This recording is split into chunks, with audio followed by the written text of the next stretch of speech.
പ്രധാനമന്ത്രി നരേന്ദ്രമോദിയും US president Donald ട്രംപും തമ്മിലെ ചർച്ചകളിൽ പ്രതീക്ഷകളേറെയായിരുന്നു. അതുകൊണ്ട് തന്നെ നിരാശകളും അതിലേറെയായി. ട്രംപുമായുള്ള സൗഹൃദത്തെക്കുറിച്ച് വാചാലനാകുന്ന പ്രധാനമന്ത്രി നേരിട്ട് ആവശ്യപ്പെട്ടിട്ടും ഇന്ത്യയിലെ കുടിയേറ്റക്കാരെ ചങ്ങലയിൽ ബന്ധിച്ച് സൈനിക വിമാനത്തിൽ കയറ്റി അയച്ചതും മോദിയെ മുന്നിലിരുത്തി ഒരു ഇന്ത്യൻ റിപ്പോർട്ടറെ ട്രംപ് പരിഹസിച്ചതുമടക്കം മുന്നിലുണ്ട്. ഇപ്പോഴിതാ മോദിയുടെ സന്ദർശനത്തിന് പിന്നാലെ വീണ്ടും ഇന്ത്യ വിരുദ്ധ നിലപാട് പരസ്യമാക്കിയിരിക്കുകയാണ് ട്രംപ്. ശതകോടീശ്വരനായ ഇലോൺ മസ്കിന്റെ നേതൃത്വത്തിലുള്ള US ഗവൺമെന്റ് എഫിഷ്യൻസി ഡിപ്പാർട്ട്മെന്റ് അഥവാ ഡോജ് വോട്ടെടുപ്പിൽ ജനങ്ങളുടെ പങ്കാളിത്തം പ്രോത്സാഹിപ്പിക്കുന്നതിനുള്ള ബോധവൽക്കരണത്തിന്റെ ഭാഗമായി ഇന്ത്യക്ക് നൽകിയിരുന്ന $21 മില്യൺ സഹായം നിർത്തലാക്കിയിരുന്നു. US സന്ദർശനത്തിനിടെ അമേരിക്കൻ പ്രസിഡന്റ് ഡൊണാൾഡ് ട്രംപുമായി പ്രധാനമന്ത്രി നരേന്ദ്രമോദി കൂടിക്കാഴ്ച നടത്തി ദിവസങ്ങൾക്ക് ശേഷമായിരുന്നു ഈ നടപടി. ട്രംപിനെ കൂടാതെ ഇലോൺ മസ്കിനെയും പ്രധാനമന്ത്രി നേരിട്ട് കണ്ടിരുന്നു. ഈ സന്ദർശന വേളയിൽ മോദിയെ ചേർത്ത് നിർത്തി ഇന്ത്യയെ പുകഴ്ത്തിയ അതേ ട്രംപ് തന്നെയാണ് ഇപ്പോൾ ഇന്ത്യ വിരുദ്ധ നിലപാടുകളുമായി മുന്നോട്ട് പോകുന്നത്. ഇന്ത്യക്കായുള്ള $21 മില്യൺ റദ്ദാക്കിയ മസ്കിന്റെ നടപടി ന്യായീകരിച്ചാണ് ട്രംപ് രംഗത്തെത്തിയിരിക്കുന്നത്. US നികുതിദായകരുടെ പണം ഈ സംരംഭത്തിനായി എന്തിനുപയോഗിച്ചു എന്നൊരു ചോദ്യവും കൂടി ട്രംപ് ഉന്നയിച്ചു. ഇന്ത്യയിലെ വോട്ടർമാർക്കായി $21 മില്യൺ എന്തിനാണ് US ഇത്രയും പണം ഇന്ത്യക്ക് നൽകുന്നത്? ലോകത്തിലെ ഏറ്റവും ഉയർന്ന നികുതി ചുമത്തുന്ന രാജ്യങ്ങളിൽ ഒന്നാണ് ഇന്ത്യ. ഇന്ത്യയുടെ കൈവശം ധാരാളം പണമുണ്ട്. അവരുടെ താരിഫുകൾ വളരെ ഉയർന്നതായതിനാൽ നമുക്ക് അവിടേക്ക് എത്താൻ തന്നെ കഴിയില്ല.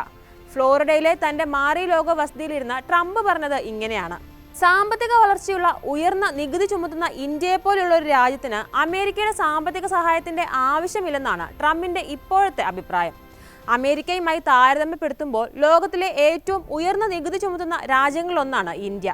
അമേരിക്കയ്ക്ക് ഇന്ത്യയിലേക്ക് കടക്കാനാകാത്തത് ഉയർന്ന നികുതി മൂലമാണെന്നും എക്സിക്യൂട്ടീവ് ഉത്തരവുകളിൽ ഒപ്പുവെച്ചുകൊണ്ട് ട്രംപ് പറയുന്നു. ഇന്ത്യയുടെ തെരഞ്ഞെടുപ്പിൽ വോട്ടേഴ്സിന്റെ പങ്കാളിത്തം വർദ്ധിപ്പിക്കാൻ അമേരിക്ക എന്തിനാണ് ഫണ്ട് അനുവദിച്ചതെന്ന ചോദ്യവും ട്രംപ് ആവർത്തിച്ചു. ഇന്ത്യയോടും പ്രധാനമന്ത്രി നരേന്ദ്രമോദിയോടും വളരെയധികം ബഹുമാനമുണ്ട്. എന്നാൽ ഇന്ത്യയിലെ വോട്ടർമാരുടെ എണ്ണം കൂട്ടാൻ $21 മില്യൺ എന്തിനാണ് അമേരിക്ക നൽകുന്നത്? US ഇതുവരെ അത് ചെയ്തു. ലോക്ക് ബോക്സുകൾ എന്ന് വിളിക്കുന്ന $500 മില്യൺ പോയതെന്നും ട്രംപ് പറഞ്ഞു. ഫോക്സ് ന്യൂസിന് നൽകിയ അഭിമുഖത്തിൽ താരിഫുകളോടും വ്യാപാര നയത്തോടുമുള്ള തന്റെ സമീപനത്തെക്കുറിച്ചും ട്രംപ് ചർച്ച ചെയ്തിരുന്നു. പ്രധാനമന്ത്രി നരേന്ദ്രമോദിയുമായുള്ള താരിഫുകളെക്കുറിച്ചുള്ള സംഭാഷണങ്ങൾ പ്രത്യേകം ചൂണ്ടിക്കാട്ടിയായിരുന്നു ട്രംപിന്റെ പരാമർശങ്ങൾ. ഇന്ത്യ ഉൾപ്പെടെ പല രാജ്യങ്ങൾക്കും US ഇറക്കുമതിക്ക്, പ്രത്യേകിച്ച് ഓട്ടോമോട്ടീവ് മേഖലയിൽ ഉയർന്ന തീരുവ ചുമത്തുന്നുണ്ടെന്ന് ട്രംപ് ആവർത്തിച്ചു. ഈ രാജ്യങ്ങൾ ഈടാക്കുന്നതനുസരിച്ച് USഉം അതേപടി ഈടാക്കുമെന്നും ട്രംപ് വ്യക്തമാക്കി. വിദേശ രാജ്യങ്ങൾ US-ഉമായുള്ള വ്യാപാര ബന്ധത്തിൽ നിന്ന് അന്യായമായി നേട്ടമുണ്ടാക്കുന്നുവെന്നും അമേരിക്കൻ കയറ്റുമതിയിൽ അനുപാതമില്ലാതെ ഉയർന്ന തീരുവ ചുമത്തുന്നുവെന്നും ട്രംപ് ഈ അഭിമുഖത്തിൽ പറയുന്നുണ്ട്. ഇന്ത്യയെയാണ് ട്രംപ് ഉദാഹരണമായി ചൂണ്ടിക്കാട്ടുന്നത്. ലോകത്തിലെ എല്ലാ രാജ്യങ്ങളും US-നെ മുതലെടുക്കുകയാണ്. താരിഫുകൾ ഉപയോഗിച്ചാണ് അവരത് ചെയ്യുന്നത്. ഉദാഹരണത്തിന്, ഇന്ത്യയിൽ ഒരു കാർ വിൽക്കുന്നത് അസാധ്യമാണെന്നും ട്രംപ് പറയുമ്പോൾ ഇലോൺ മസ്ക് അത് തലകുലുക്കി സമ്മതിക്കുന്നുമുണ്ട്. ഓട്ടോമൊബൈലുകൾക്ക് ഇന്ത്യ ഇറക്കുമതി ചെയ്യുന്ന താരിഫുകൾ US ഇന്ത്യ വ്യാപാര ബന്ധങ്ങളിൽ ആവർത്തിച്ചുള്ള തർക്ക വിഷയമാണ്. വിദേശ നിർമ്മിത കാറുകൾക്ക് 100% തീരുവ ഏർപ്പെടുത്തിയതിനാൽ അമേരിക്കൻ വാഹന നിർമ്മാതാക്കൾക്ക് ഇന്ത്യൻ വിപണിയിൽ പ്രവേശിക്കുന്നതിൽ ബുദ്ധിമുട്ടുണ്ടാകുന്നു. ഇന്ത്യയുടെ ഇലക്ട്രിക് വാഹന വിപണിയിൽ പ്രവേശിക്കുന്നതിന് തടസ്സമായി മസ്കും ഈ വിഷയം മുൻപ് ചൂണ്ടിക്കാട്ടിയിട്ടുണ്ട്. ഈ സാഹചര്യത്തിലാണ് ഇനി നിങ്ങൾ എന്ത് ഈടാക്കിയാലും അത് ഞങ്ങളും ഈടാക്കുമെന്ന കടുത്ത നിലപാടുകളിലേക്ക് ട്രംപ് പോകുന്നത്. ഇക്കാര്യം മോദിയെ അറിയിച്ചിട്ടുണ്ടെന്നും ട്രംപ് സൂചിപ്പിച്ചിട്ടുണ്ട്. ഇതിന് പിന്നാലെയാണ് ഡോജിന്റെ നടപടി ന്യായീകരിച്ച് ട്രംപ് രംഗത്തെത്തിയത്.